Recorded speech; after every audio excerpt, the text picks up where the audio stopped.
मनुष्य हैं और तुम्हें सुसमाचार सुनाते हैं कि तुम इन व्यर्थ वस्तुओं से अलग होकर जीवित परमेश्वर की ओर फिरो, जिसने स्वर्ग और समुद्र और जो कुछ उनमें है बनाया है। ठीक है, कहने का अर्थ है, एक बात सुनो, हे लोगो, भारत के लोगो, तुम क्या करते हो?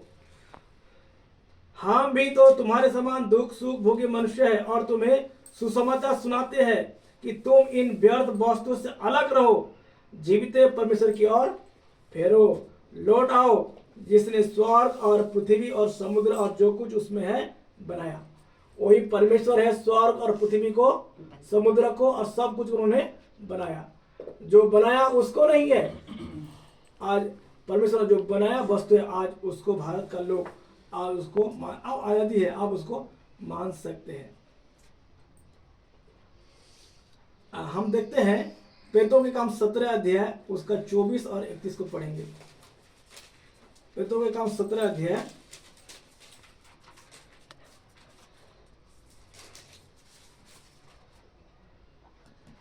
24 को मैं पढ़ता हूं।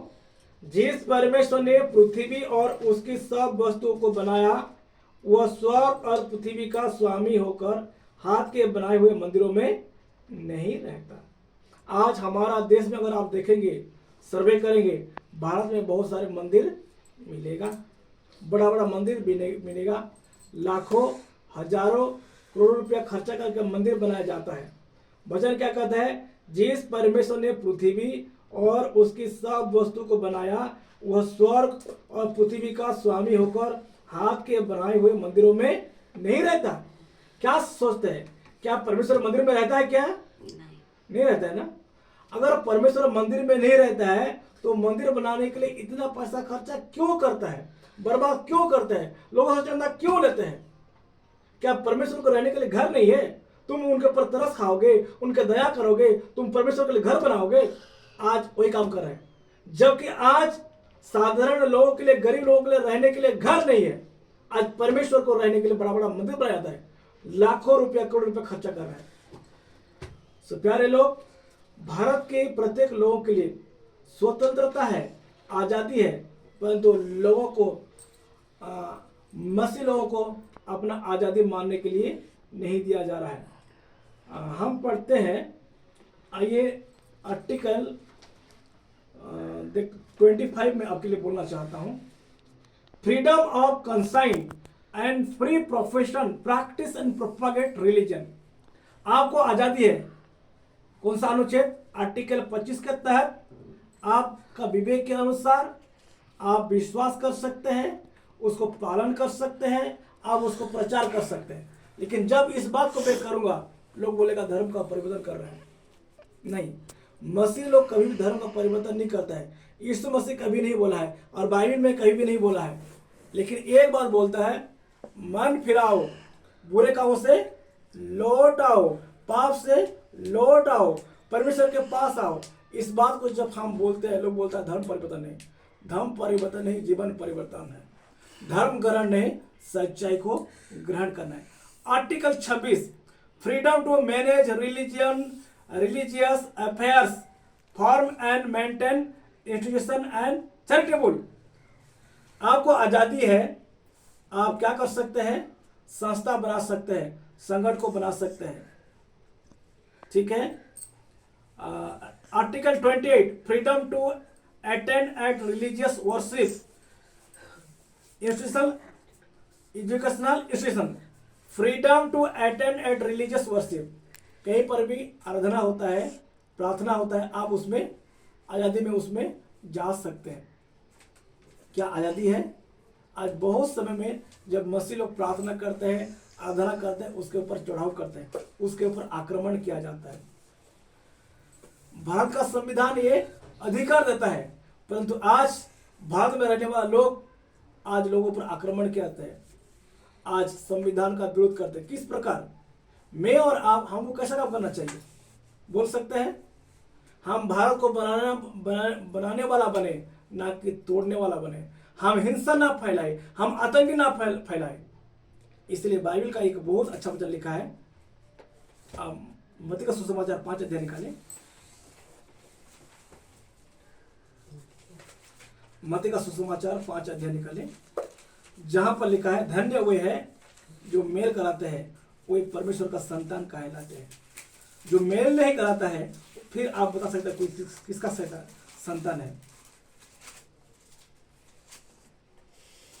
9 पद में लिखा है धन्य है वे जो मेल कराने वाले हैं, क्योंकि वे परमेश्वर का पुत्र कहलाएंगे। हालेलुया। धन्य है वे जो मेल कराने वाले हैं, क्योंकि वे परमेश्वर का पुत्र कहलाएंगे। जो मेल कराते हैं वो कौन है? परमेश्वर का संतान है। तो हम भारतवासी हम मेल कराए। जो मेल नहीं कराता है कौन है? वो परमेश्वर का नहीं है, वो शैतान का संतान है। सो हमारे पास आजादी है प्यारे लोग। मैं प्रभु को धन्यवाद करते हैं हमारा देश का संविधान के लिए, परंतु दुख लगता है भारत का संविधान जैसा बोलता है ऐसे लोग मानते नहीं है और ऐसे लोग करते नहीं है। भारत का संविधान प्रत्येक व्यक्ति को अपना आजादी के अनुसार विश्वास करने का, मानने का अधिकार देता है। परंतु आज जब मैं यीशु को विश्वास करता हूँ, यीशु को ग्रहण करता हूँ, यीशु के बारे में बोलता हूँ, लोग बोलेगा ये धर्म परिवर्तन करता है। आपका संविधान हमें ये आजादी दिया है। कौन सा आर्टिकल जानते हैं? जान लीजिए। प्रभु तेरे धन्यवाद हो। आर्टिकल 25 अनुच्छेद 25, 26, 27 और 28 के तहत भारत का संविधान हमको ये हमारा मौलिक संवैधानिक मौलिक अधिकार है। लेकिन आज जब मैं यीशु को विश्वास करता हूँ, यीशु के बारे में बोलता हूँ, यीशु के बारे में प्रचार करता हूँ, लोग बोलता है ये धर्म का प्रचार करता है। धर्म का प्रचार नहीं करता हूँ, मैं यीशु का प्रचार करता हूँ। यीशु कौन है? यीशु ने अपने बारे में कहा मैं मार्ग हूँ। यीशु मार्ग बता रहा हूँ स्वर्ग जाने का। यीशु ने कहा मैं सत्य हूँ, मैं सत्य को बता रहा हूँ। मैं जीवन हूँ, मैं जीवन के बारे में बता रहा हूँ। यीशु ने कहा बिना मेरे द्वारा कोई पिता के पास जा नहीं सकता। आप बोलते हैं सारे धर्म समान है, तो यीशु को मानो ना। सारे भगवान समान है तो यीशु को मानो ना, क्या परेशानी है? नहीं, सब धर्म एक ही जगह में जाएगा, सब धर्म आपका बात है, लेकिन यीशु मसीह एक बात बोलता है तुम मेरे बिना पिता के पास में जा नहीं सकते हैं। ठीक है, हमारा भारत, और एक चीज बताता हूं, कल्चरल हमारा देश भारत एक आजादी देता है, कल्चरल एंड एजुकेशनल राइट्स। प्रत्येक व्यक्ति को अपना संस्कृति को मानने का अधिकार देता है। ठीक है, आपको संस्कृति आपको मान सकते हैं, लेकिन उसके बारे में बाइबल क्या बोलता है जानते हैं? एक वचन पढ़ेंगे, आप मेरे साथ निकालो। मरकुस 7 अध्याय 7 और 8 पद को पढ़ेंगे।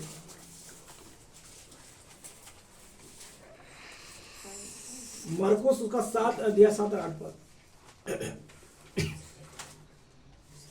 मरकुस 7 अध्याय 7 और 8 लिखा है ये व्यर्थ मेरी उपासना करते हैं क्योंकि मनुष्य की आज्ञाओं को धर्म पोष करके सिखाते हैं, क्योंकि तुम परमेश्वर की आज्ञा को टालकर मनुष्य की रीतियों को मानते हो। यहां पर परमेश्वर क्या कहता है? ये व्यर्थ मेरी उपासना करते हैं क्योंकि मनुष्य की आज्ञाओं को धर्म पोष करके सिखाते हैं। अर्थात आज मनुष्य अत्यधिक रीति रिवाज को मानता है, संस्कृति को मानता है, लेकिन बाइबल क्या कहता है? और उसको धर्म उपदेश करके सिखाते हैं, क्योंकि तुम परमेश्वर की आज्ञा को टालकर मनुष्य की रीतियों को मानते हो। आज मनुष्य परमेश्वर की आज्ञा को टाल देता है और मनुष्य की आज्ञा को पालन करता है। ठीक है, अगर आपकी संस्कृति आप मान सकते हो, परंतु परमेश्वर की आज्ञा को टाल देंगे और अपना संस्कृति को मानेंगे। ठीक है, और परमेश्वर का पूरा आज्ञा है आपके हित के लिए है। ऐसा कोई भी आज्ञा नहीं है परमेश्वर का वचन आपको बिगाड़ने के लिए, आपको नुकसान पहुंचाने के लिए नहीं है। परमेश्वर प्रेमी है, वो आपसे प्रेम करता है और उसका आज्ञा आपको भ्रष्ट करने के लिए है, नष्ट करने के लिए है। और कभी भी बाइबल का वचन आपका संविधान के खिलाफ नहीं है। आप बता दीजिए, आपका संविधान को बाइबल कभी उसका विरोध में नहीं करता है। मैं बहुत बोल दिया हूं, मैं वर्तमान आप लोगों को कर्तव्य के बारे में बोलना चाहता हूं।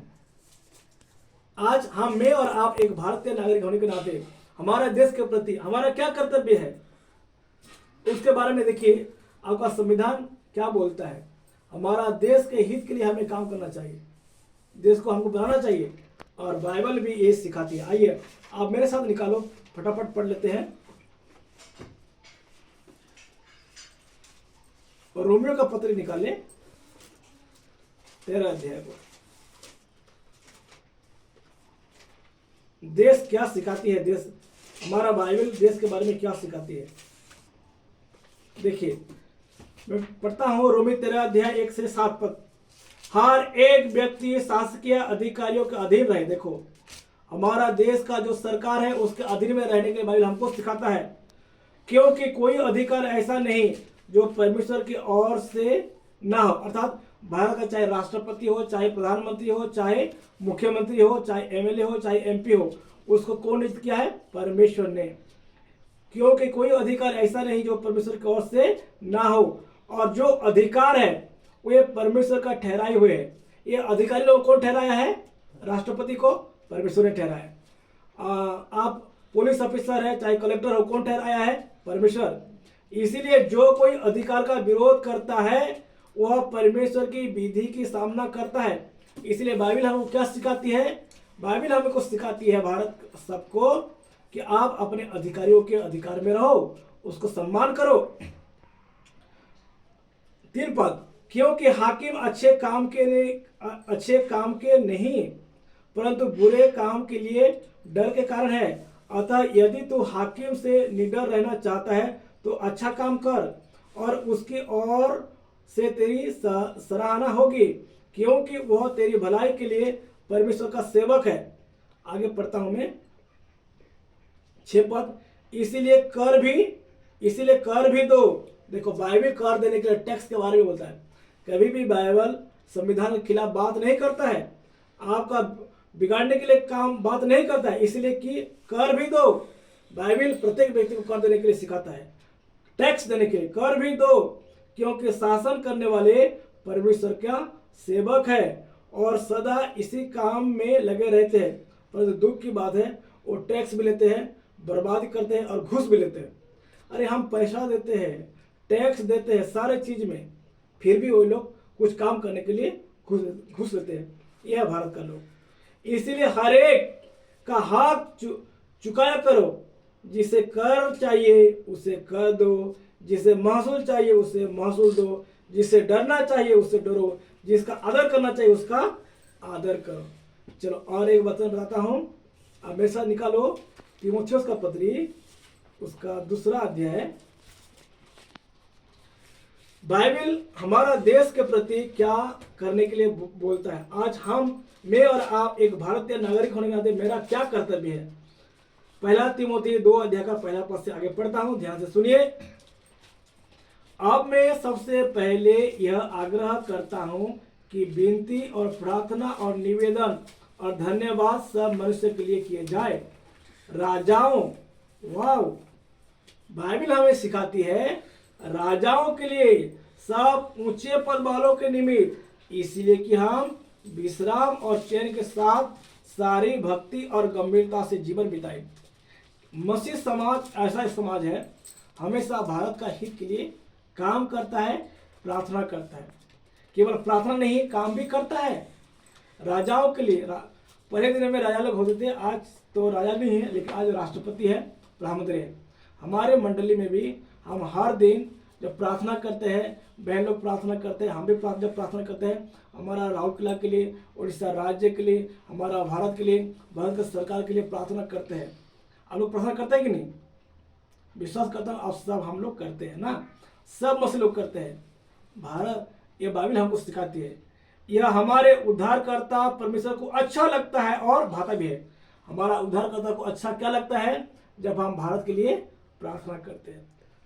तो जो यह चाहता है कि सब मनुष्य का उद्धार हो, हमारा परमेश्वर क्या चाहता है?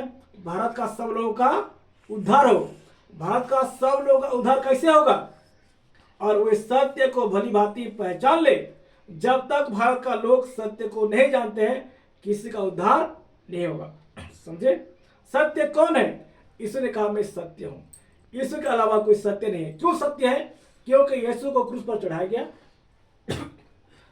जमीन में गाड़ दिया गया, तीसरे दिन में यीशु मसीह जी उठा और यीशु जिंदा है। बोलो यीशु मसीह की जय। हालेलुया। एक व्यक्ति को बीमार होता है, स्वस्थ होता है, तो वो खटिया से उठ नहीं पाता है, लेकिन यीशु मसीह 3 दिन के बाद भी वो जी उठा, क्योंकि वो जिंदा है, वो सच है। यीशु ही प्रभु है और यीशु ही मसीह है, क्योंकि परमेश्वर एक ही है। परमेश्वर कितना है? एक है। और परमेश्वर और मनुष्य के बीच में भी एक ही बीजवाई है, अर्थात मसीह यीशु जो मनुष्य है, जिसने अपने आप को सबके छुटकारा के दाम में दे दिया, और उसकी गवाही ठीक समय पर दी जाए। मैं प्रभु को धन्यवाद करता हूँ।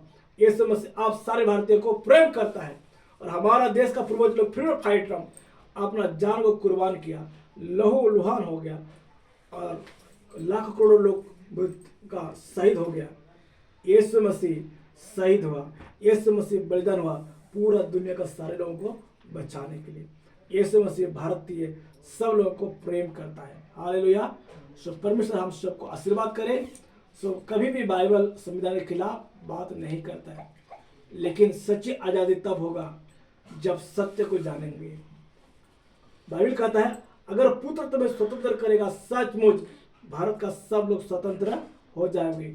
और इस अवसर पर 26 जनवरी 2024 इस शुभ अवसर के पर भारतीय राष्ट्रीय पर्व गणतंत्र के दिवस पर सारे भारतीयों को मैं हार्दिक शुभकामनाएं देता हूँ।